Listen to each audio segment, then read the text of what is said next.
तीसरी आरती सूर मुनिंदा, जन्म मरण दुख दूर करिंदा। तीसरी आरती सूर मुनिंदा, जन्म मरण दुख दूर करिंदा। तीसरी आरती सूर मुनिंदा, जन्म मरण दुख दूर करिंदा। इसीलिए प्रभु जी को देखता रहूं, ओ बाबा देखता रहूं। हाथों में दीपक लेके आरती करूं, ओ बाजे छम छम छम छमा छम, बाजे घुंघरू बाजे घुंघरू। हाथों में दीपक लेके आरती करूं, ओ बाजे छम छम छम।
आइए गुरुदेव की आरती करने चलते हैं।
दिल में नाम तेरा है, तू भगवान मेरा है, मैं भक्त तेरा भगवान है। दिल में नाम तेरा है, तू भगवान मेरा है, भक्त तेरा।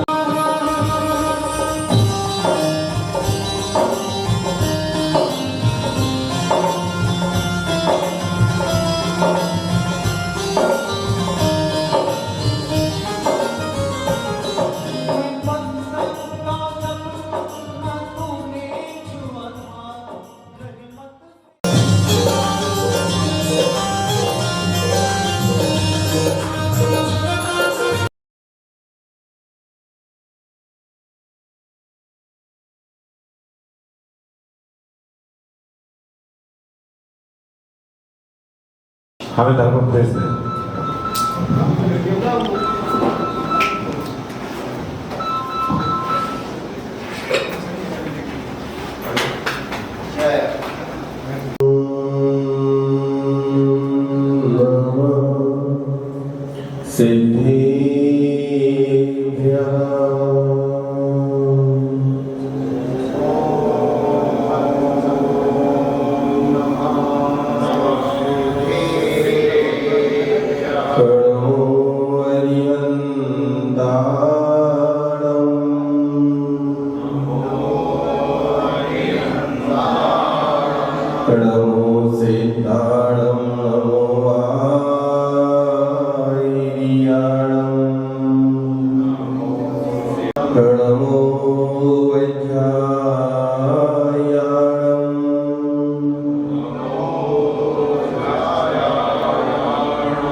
कि मुनियों की निंदा के प्रभाव से श्रीपाल राजा को क्रोध हुआ और मुनि को नदी में गिराने के परिणाम स्वरूप उनको समुद्र में गिरना पड़ा। पश्चाताप किया और उसका फल भी उनको मिला। कामदेव थे तदभव मोक्षगामी भी बने। ये सब बातें हमने श्रीपाल राजा के बारे में सुना है। पर यदि हम दृष्टिकोण कर्म सिद्धांत से लगाएं तो एक मेरा प्रश्न खड़ा होता है, श्रीपाल की गलती थी, ठीक है, उनको भोगने को ही मिला। उनके सहपाठियों ने उनकी अनुमोदना की तो उनको भी भोगने को मिला।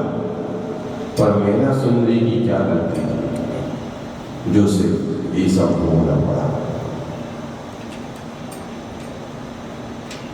कई विचार करना। श्रीपाल चरित्र में श्रीपाल चरित्र का महत्व तो है, पर अष्टादश पर्व में श्रीपाल का जितना महत्व नहीं जितना महत्व मैना सुंदरी का। पर मैना सुंदरी का इतिहास हम यदि देखें तो ऐसा क्या था, और इतिहास में ज्यादा चीजें मिलती नहीं है मैना सुंदरी के बारे में। श्रीपाल का तो पूरा चरित्र लिख दिया गया, पर मैना सुंदरी को किस कर्म के कारण ऐसा भोगना पड़ा ये आज तक समझ में नहीं आ रहा। पर हम सैद्धांतिक दृष्टि से इस बात को समझ सकते हैं।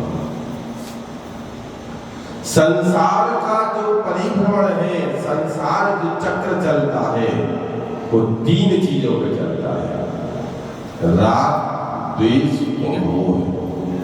किस कारण से? राग, द्वेष और मोह। इन तीन से ही, इन तीन की तिकड़ी ही पूरे संसार को, और मोह जो है वो सबका बाप है, सबका राजा है, वो पूरा है। और उस मोह से ही राग द्वेष बनता है। किससे बनता है? मोह से ही राग द्वेष है। यदि हमें आपसे मोह ना हो तो ना हमसे आपसे राग हो सकता है ना द्वेष हो सकता है।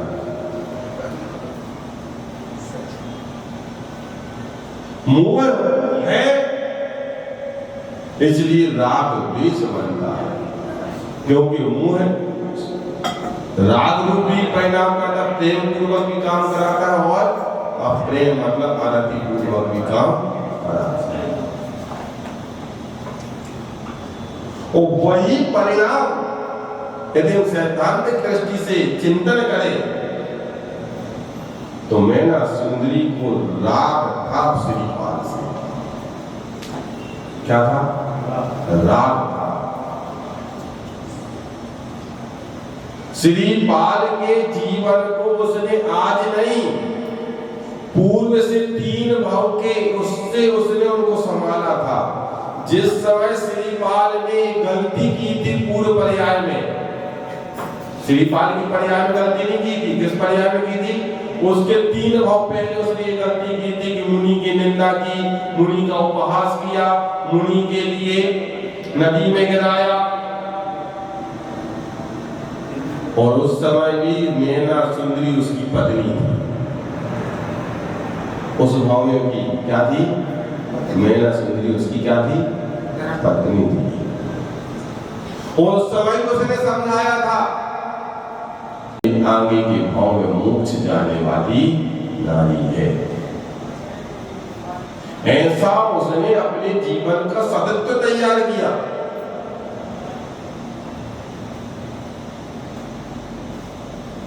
ऐसा उसने अपने जीवन को जिया। पर प्रश्नवाचक चिन्ह ये है कि ऐसा राग किस काम का, कि गलती ना करने की भी सजा हमें मिले। कर्म किसी ने किया और भोगने को उसको भी मिला।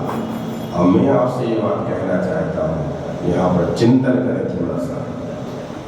लोग कहते हैं, वो बात सही है, अपने कर्म सिवाय जीव को कोई फल नहीं देता। हमारा कर्म हमें फल देगा, पर आपकी इस फल में अनुमोदना है, संपर्क है या मौन है। गलत में भी यदि आप मौनी हैं, गलत को आप गलत नहीं कह सकते हो, तो आपको भी उसके साथ उस कर्म को भोगने का फल जरूर मिलेगा। ये विचार करना। मैंने सुनी का उपहास करने गई थी, मैंने सुनी का मुनि को धक्का देने गई थी, मैंने सुनी का मुनि को थूकने गई थी। किसने किया? श्रीपाल। और उसके मित्रों ने उसका अनुमोदन कर दी, तो उनका तो ठीक है, चलो 700 कौड़ी बन गए श्रीपाल साहिब। पर मैंने सुनी को कष्ट क्यों भोगना पड़ा? उसके साथ दर्द क्यों भटकना पड़ा? क्यों कोड़ियों की सेवा करना पड़ी? क्योंकि उसका धर्म पत्नी रूप, उसका व्यवहार उसके प्रति राग का चल रहा था, और उस राग के कारण भी तुम्हारा कर्म तुम्हारे लिए भोगने को मजबूर हो गया। इसलिए ऐसा कभी राग मत करो किसी चीज से। हम कितने प्रकार से राग करते हैं, पूजन भक्ति करते हैं, पर एक दूसरे के प्रति हमारी चिंताएं कितनी रहती हैं। व्यवस्थाओं में ही हम अपने आप को लगाए रहते हैं, ये भी कर्म हमें भोगने में आते हैं। इसलिए आचार्य भगवत आदि कहते हैं कि जिस समय हमारा भगवान से संबंध स्थापित हो रहा है, उस समय हमें सब प्रकार के बाह्य और अंतरंग परिग्रहों का त्याग कर देना चाहिए। जितना शरीर पर रहे, पर इसके अलावा कोई चीज उपयोग करो ही मत, क्योंकि वो राग आग दहे सदा राधे समामृत से, वो राग आग का काम करेगा और तुम्हें उसमें चलना पड़ेगा। इसलिए चिंतन करो। जब भगवान के पूजन मंदिर आदि के लिए हम जा रहे हैं, तो उस समय हमें रास्ते के कोई भी काम लेकर नहीं चलना है। सीधा एक ही काम लेकर चलना, जिसका नाम भगवान का दर्शन, भगवान का पूजन। यदि हम इस लक्ष्य को लेकर चलेंगे तो कर्म निर्जला होगी, पर इस लक्ष्य के साथ अन्य लक्ष्यों की पूर्ति और करोगे तो वो कर्म निर्जला में सहायक नहीं होगी। जो रूप में कर्म निर्जला होना चाहिए, उस रूप में वो सहायक तत्व नहीं बनेगी। इसलिए जब भी चलो तो घर से जब मंदिर आते हैं तो सब प्रकार के राग द्वेष को रख कर आना चाहिए। आप मंदिर जा रहे हो, सब्जी लेके आ जाना, आप मंदिर जा रहे हो, दूध का पैकेट लेके आ जाना, मंदिर आते हैं तो भगवान के दर्शन करने के पहले यदि कोई मित्र मिल जाए तो भगवान का दर्शन, भगवान तुम तो कहते तुम तो बाद में मिल जाओगे, और मित्र नहीं मिलेगा इसलिए मिल लेंगे। ये राग यही हमारे लिए भोगने का कारण बना है, यही हमें कष्ट का कारण बना है। जरूर तुम्हारा इंटेंशन सही गलत नहीं है, पर आपका उतने समय के लिए जो प्रभु से संबंध स्थापित होना था, देव शास्त्र गुरु से संबंध स्थापित होना था, जो उतने समय की निर्जरा होनी थी, उतने समय का अशुभ का परिहार और शुभ का समागम होना था, वो उतने समय के लिए रुक गया कि नहीं? बोलो। और वो रुकना हमारे लिए भोगने का कारण बन जाता है। इसलिए जब चिंतन कर लिया है कि हम भगवान के दर्शन करना है, तो बस भगवान का दर्शन करना है, उसके बीच में किसी का दर्शन नहीं करना। यदि कोई मिलता भी है, यदि कुछ होता भी है, तो उसमें बस एक ही शब्द, जय जिनेन्द्र। क्या करना? सिर्फ जय जिनेन्द्र, और लक्ष्य हमारा पूरा था। क्योंकि यही परिणाम, जब मैना सुंदरी ने कोई गलती नहीं की, मगर उसके पति के प्रति राग था, उसको छोड़ नहीं सकती थी मैना, इतना प्रेम था, एक पल भी एक दूसरे से बिछड़ते नहीं थे। ऐसे राजन नेमी का संबंध कितने भाव तक चला? 10 भाव तक का राग का संबंध था। पार्श्वनाथ कमठ का संबंध कितना चला? एक का राग का था और एक का द्वेष का था, और दोनों का संबंध चलता गया, और संसार 10 भाव तक उनको कष्ट, एक को कष्ट देता गया और एक को कष्ट दे सहयोगी बनाता गया सहन करने के लिए। एक ने सहा और एक ने पार किया। अब सोचो, जब ऐसे महापुरुषों के साथ इतना कष्ट भरा जीवन निकला, जबकि भावनाएं उनकी कैसी रही, तो फिर हमारे जीवन का क्या होगा? कि हमारी भावनाएं कैसी हैं? विचार कर इस चीज को। तो सावधान होना है हमारे, और जब हम सावधान होंगे तभी हम इन कष्टों का परिहार कर सकते हैं, अन्यथा हम परिहार कभी भी नहीं कर सकते, बल्कि कर्म हमारे ऊपर प्रहार कर देगा, हम परिहार नहीं कर पाएंगे। क्यों? क्योंकि अभी हमारा संबंध राग द्वेष का ही चल रहा है, राग द्वेष का संबंध करने का भाव आ ही नहीं रहा है। जैसे आप लोग पूजन करते हो, उतने में कितने काम करते हो, द्रव्य भी चढ़ रही है, मेल मिलाप भी हो रहा है, एक दूसरे से मिल भी रहे हैं, एक दूसरे को छीटा कसी भी कर रहे हैं, एक दूसरे को धक्का भी दे रहे हैं, और उधर चंदन तंदुर भी। बोलो क्या है? जिस रूप में कर्म निर्जरा होना चाहिए, वो उस रूप में कर्म निर्जरा का साधन नहीं बन पाएगा। कर्म निर्जरा तो होगी, ये मत सोच रहे कर्म निर्जरा नहीं होगी, कर्म निर्जरा तो होगी, क्योंकि आप 2 घंटे 3 घंटे 2.5 घंटे 1 घंटे 4 घंटे आप भगवान के दरबार में बैठे हैं, तो उतने समय के लिए आप अशुभ परिहार से अशुभ का परिहार करने में तो लग गए, पर जो शुभ का आगमन होना था, जिस रूप में जिस वेग से होना था, उस वेग में क्या हो गया? अवरोध आ गया। कौन सा अवरोध? राग का और द्वेष का। जैसे आप गाड़ी से जा रहे हैं, और जितनी स्पीड में आप गाड़ी चला रहे हैं, मान लो 80 और 100 की स्पीड में जा रहे हैं, तो आप उतनी जल्दी गंतव्य पहुंचोगे, और ब्रेकर जितनी आते जाएंगे तो स्पीड में अवरोध पैदा होगा कि नहीं? बोलो ना, होगा कि नहीं? गंतव्य तो पहुंचोगे, पर समय लगेगा। बस यही स्थिति यहाँ है।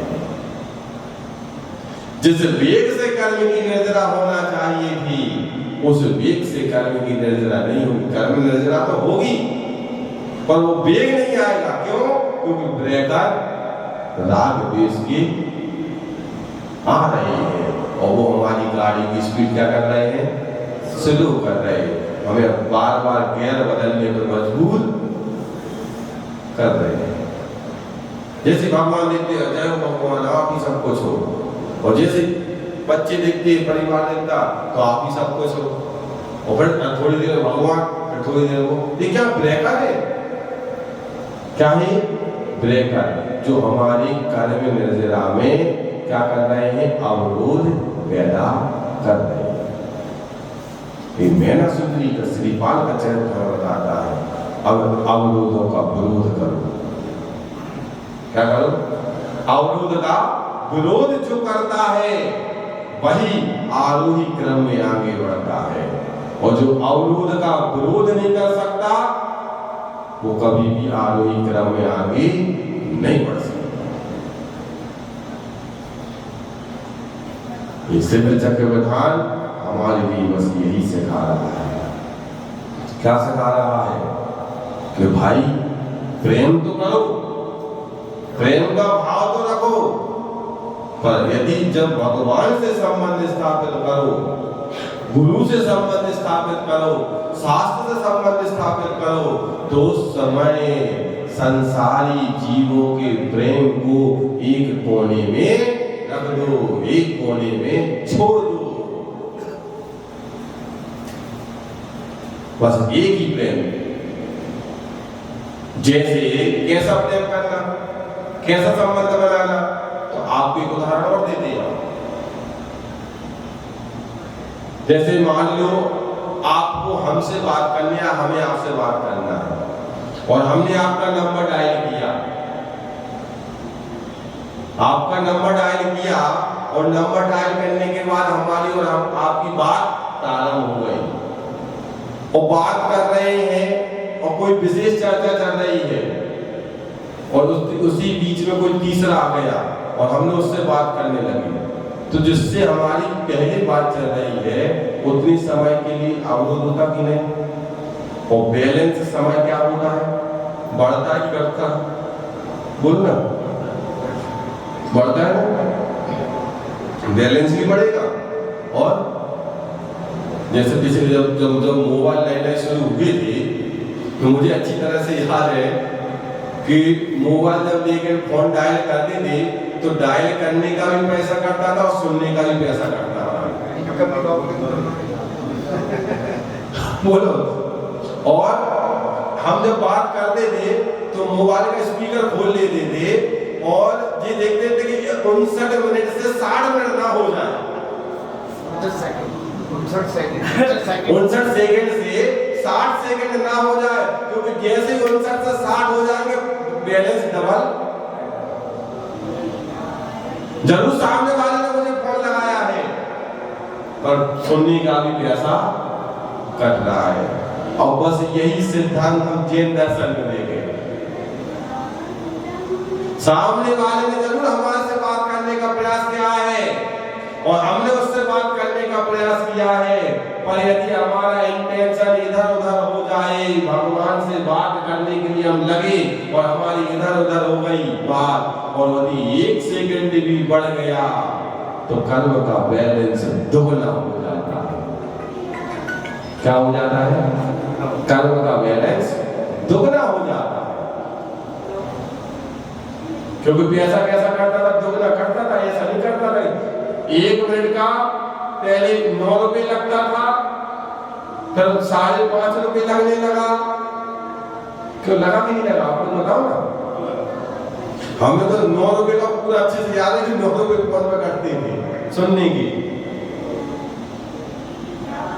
तो सोचो, और जैसे ही 59 सेकंड के 60 सेकंड होंगे, तुरंत 9 के 18 होते थे, 9 के बाद नहीं होते थे। अब यही सिद्धांत हम अपने जीवन में देखें, कर्म के आश्रम का, राग द्वेष का, ऐसा ही बैलेंस बढ़ता है। मतलब संसार की सीमा डबल हो जाती है। इसलिए जितना समय मिल रहा है उतने समय के लिए हमें बाहरी विच्छेद को, बाहरी संबंध का विच्छेद करना है। जितना समय मिला है उतने समय के लिए हमें भगवान से जुड़ना है। बाकी तो 24 घंटे 7 दिन राग द्वेष की कथाएं हमारी चल रही हैं, पर अष्टांगिक पर्व का मौका मिला है तो कम से कम उतने समय के लिए हम अपना जो आज तक का बैलेंस है, हमने कर्म का अशुभ रूप तैयार कर रखा है, उस अशुभ का परिहार हम इन 8 दिनों में कर लें। ऐसी भक्ति करना है, ऐसा समर्पण पैदा करना है। जैसे श्रीपाल राजा ने जीवन में कष्टों को सहन किया, जो उन्होंने गलती की थी उन गलतियों को भी सहन किया और अपने परिणामों में अटके रहे कि नहीं मैंने गलती की थी इसलिए उसका फल मुझे भोगने मिल रहा है, पर अब मैं ऐसी गलती नहीं करूंगा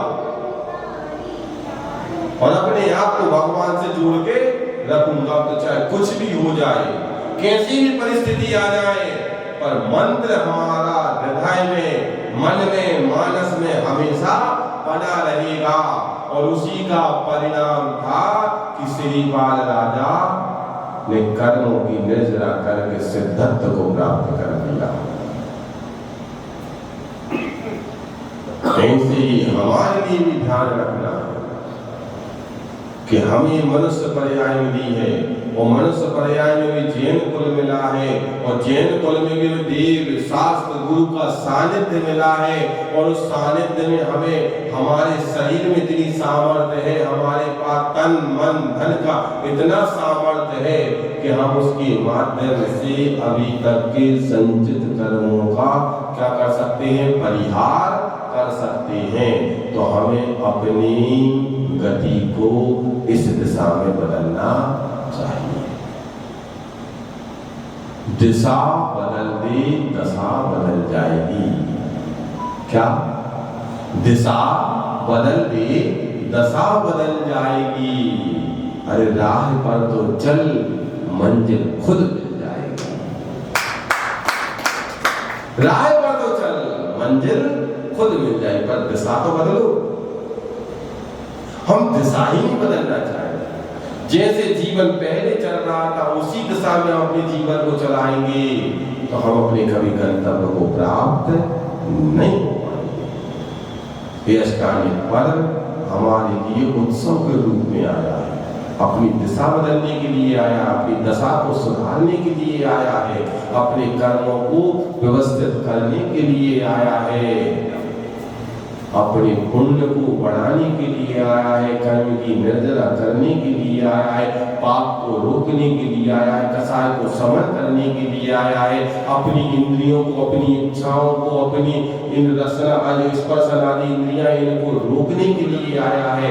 बताओ हम सुबह 6 बजे से 6:30 बजे से यहाँ आते हैं, 11 बजे तक हम यहाँ रहते हैं, तो इतने समय के लिए भूख प्यास का सहन करते कि नहीं करते? और ये घर में होते तो कितनी बार खा पी लेते, बोलो कितने काम और दूसरे कर लेते, कितने लोगों से मिल लेते, कितना पैसा कमा लेते, पर हम उन सबको रोक करके आए हैं।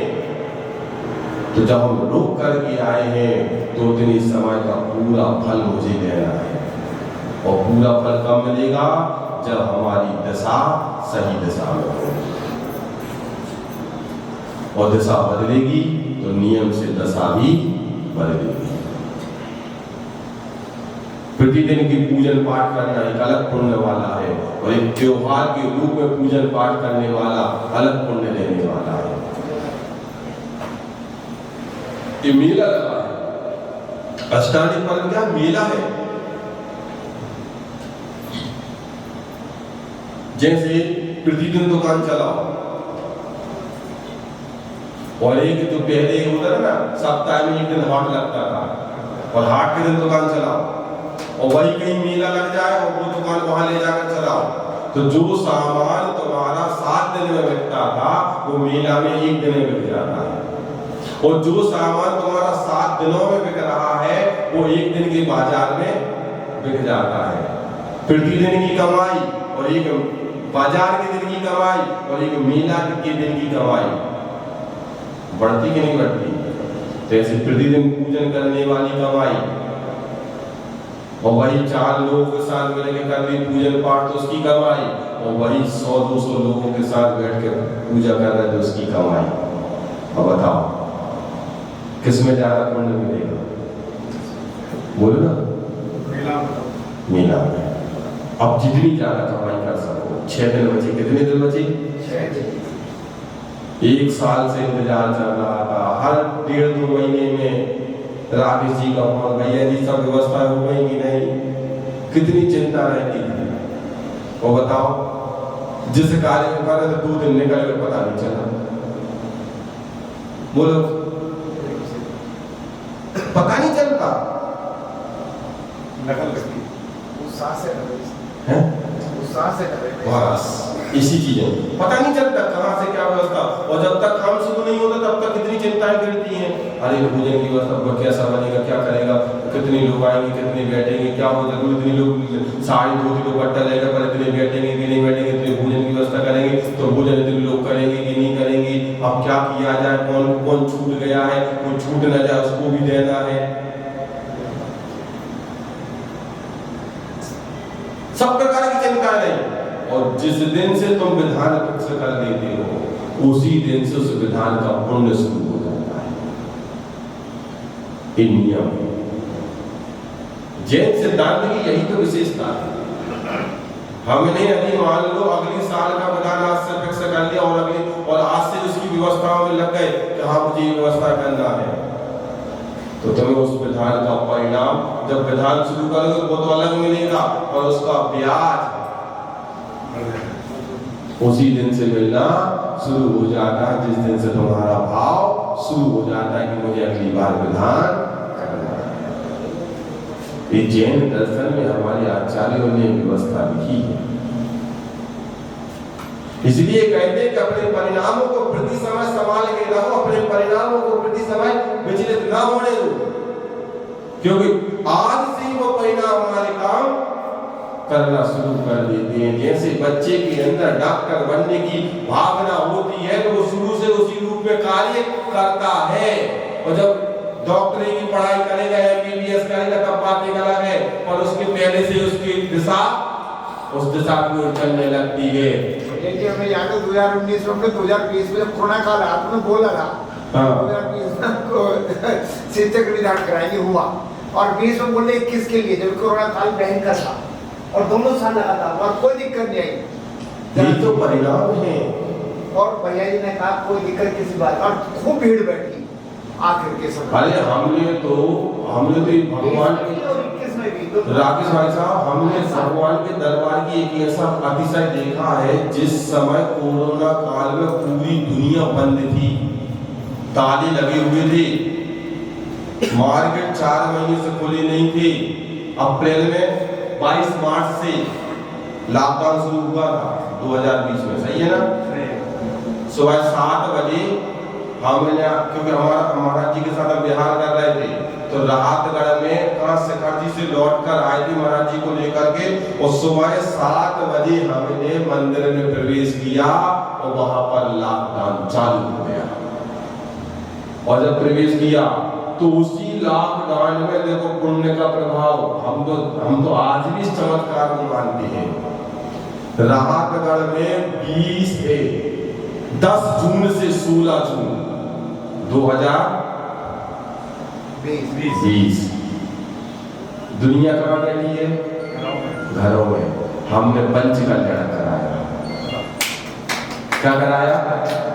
पंच कल्याण। उन्हीं कुंतु सागर महाराज जी के सारे दिन, सिद्धार्थ सागर जी के सारे दिन राहतगढ़ में पंच कल्याण किया। आज तक किसी को कोरोना नहीं हुआ। उस समय से लेकर आज तक किसी भी व्यक्ति को कोरोना नहीं हुआ। और 2 लोगों को कोरोना हुआ था, सुबह राहतगढ़ में लॉकडाउन से नहीं थे। जिनको कोरोना हुआ वो कहाँ नहीं थे, मतलब मार्च में जैसे अप्रैल में वो वहां गए तो वहीं रह गया, वो यहाँ नहीं आ पाए और रह गए भोपाल में और कोरोना हुआ चले गए। पर राहतगढ़ में एक भी व्यक्ति को आज तक के इतिहास में किसी को कोरोना नहीं हुआ और किसी का घात नहीं हुआ। ये पंच कल्याण का मैंने देखा। अब सोच लो पंच कल्याण में कैसे क्रिया की होंगी, तो पब्लिक को भी आना है, पुलिस प्रशासन से हमने पूरा सहयोग लिया। एक चमत्कार भगवान के साक्षात देखे हुए हैं। परमिशन मिलने बहुत बड़ी बात है। परमिशन दे दी और उन्होंने कहा वो बाकायदा चेक करने वाले भी झोला बना दिए गए और पूजन करने वाले बैठे एक साथ पूजन कर रहे हैं। हवन हुआ, मंदिर की 7 परिक्रमा बाहर से लगाई गई पूरे रोड पे। उनको भी डर था कि ऐसा ना हो किसी को कुछ हो जाए, पर विश्वास था। उनसे एक ही बात कही थी, तुम चिंता मत करना, किसी को कुछ नहीं होगा। और श्रद्धा इनका लगना, अच्छा श्री का आशीर्वाद है, कुछ नहीं हुआ। वास्तव में बाल बांका नहीं हो पाया किसी का। और लॉकडाउन को तोड़ने में किसी का सबसे बड़ा हाथ रहा है तो वो आचार्य विद्यासागर जी का रहा है, नहीं तो लॉकडाउन खोला नहीं जा रहा था। और कब खुलवाया? जब कुंडलपुर का पंच कल्याण होना था। तो मुख्यमंत्री जी से बात हुई, मुख्यमंत्री कैसे भी खोल जाए, तो पूरी हमें परमिशन नहीं, तुम तो खोल दो, चिंता मत करो, किसी को कुछ नहीं होगा। और कौन थे?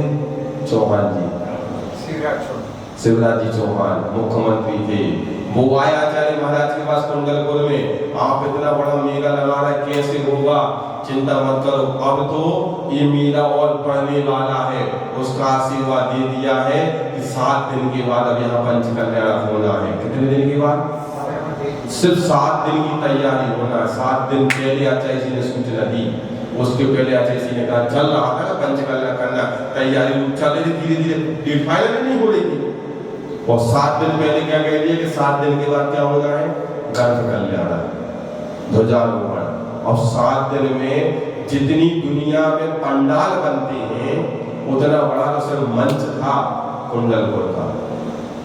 और मुख्यमंत्री जी ने भी आचार्य महाराज से आशीर्वाद दिया और अनाउंसमेंट कर दिया रात को कि अब मध्य प्रदेश में लॉकडाउन समाप्त किया जाता है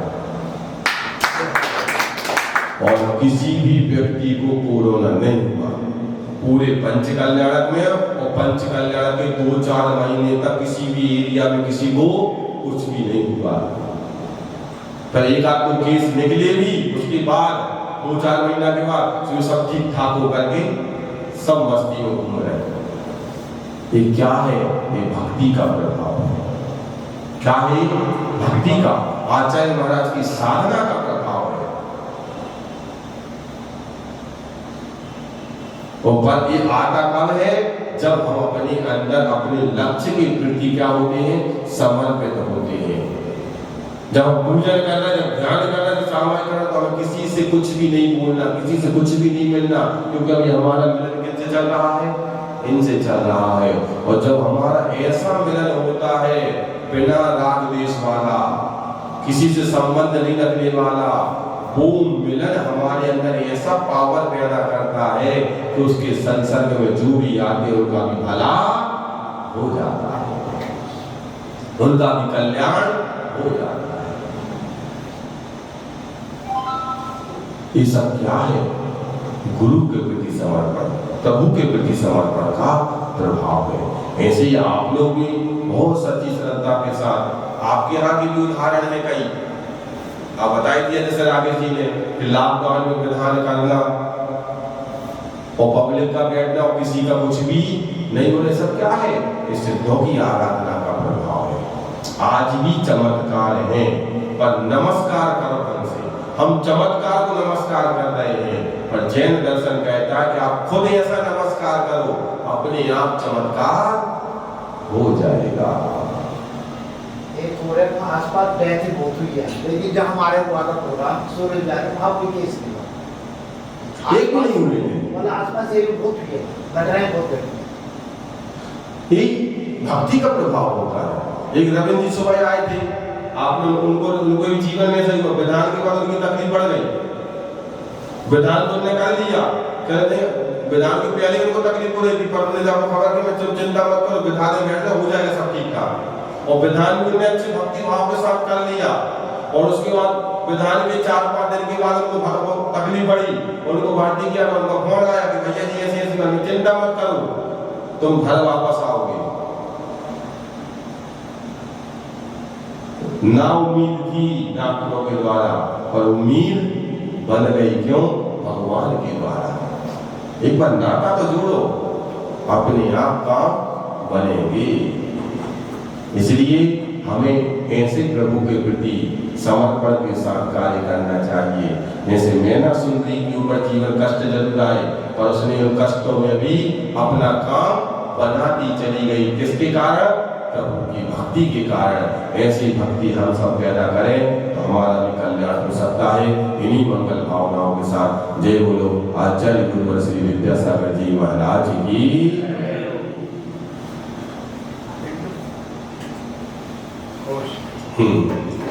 चलिए प्रश्न मंच का पहला प्रश्न है,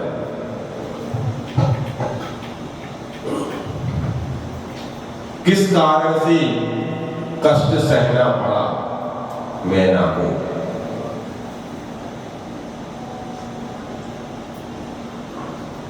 हाथ उठाओ। 1 2 3 4 5 6 7 8 9 10। सची इंद्राणी बताएंगे। बहुत बढ़िया, बजाओ ताली।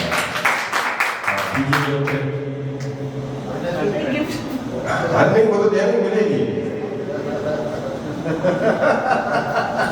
कभी भी गिफ्ट लेने से मना नहीं करना चाहिए, कुछ भी। सबसे लास्ट का अर्घ कौन सा था? मंत्र बता दो।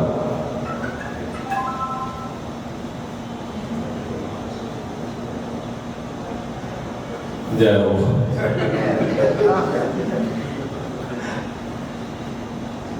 अनंत दर्शन पहला था और अपलीलाएं लास्ट का था। कौन सा था?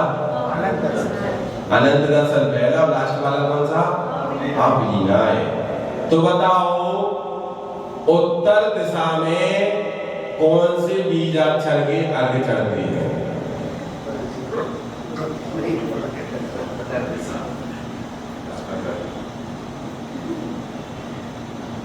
जय हो। बताओ कौन से अक्षर होते हैं?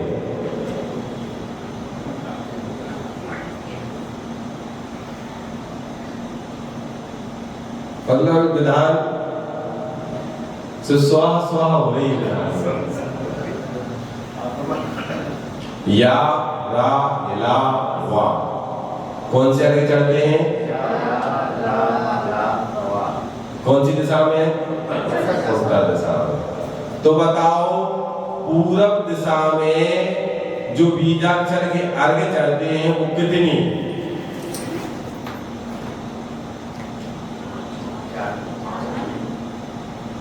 गिनती बताना है। गलत। पूरब दिशा की बात चल रही है। पूरब दिशा में जो बीजाक्षर के आगे चढ़ते हैं सिद्धेश्वर वाले, उसमें टोटल कितनी अक्षर होती हैं?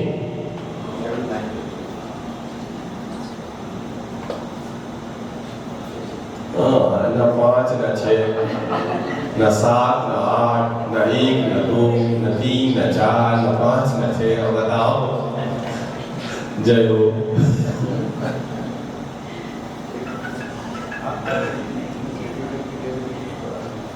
हम बताए 16 आ ई ओ ऋ ऋ लिर ऋ ए आई ओ औ अम आहा।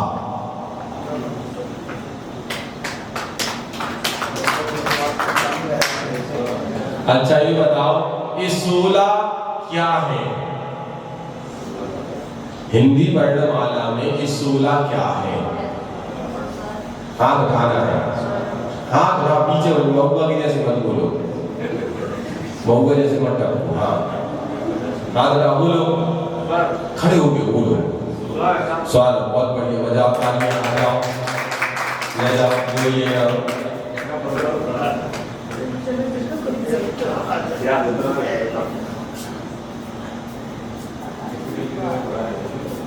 तो बताओ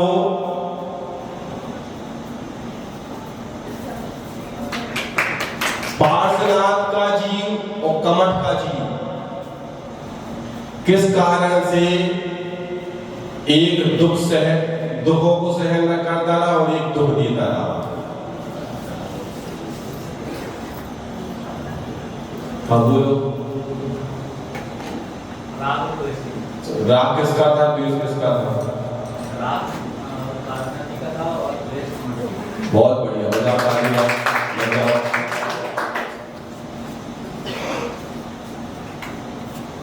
तो बताओ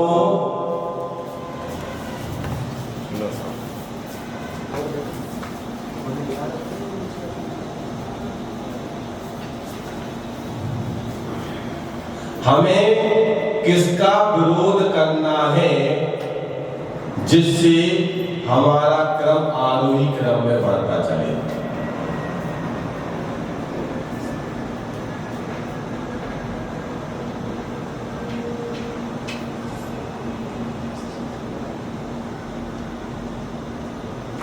मतलब क्या सुन रहे हो यार?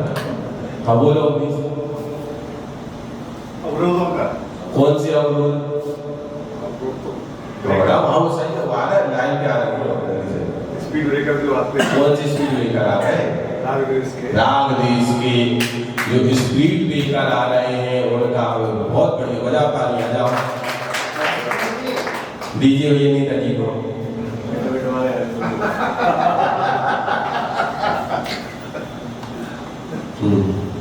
सही थे लाइन पे।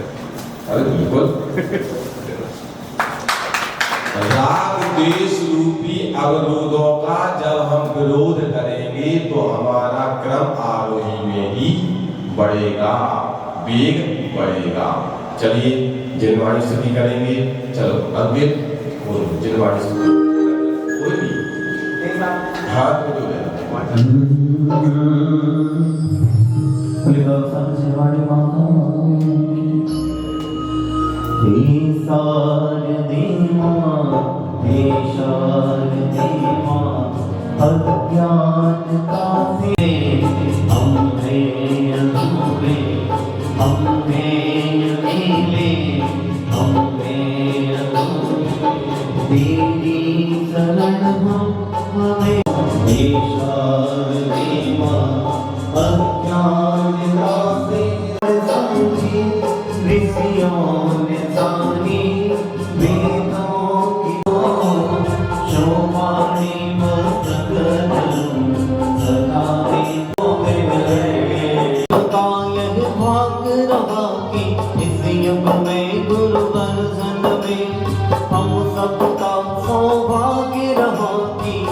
उनके युग में हम संग में हम सब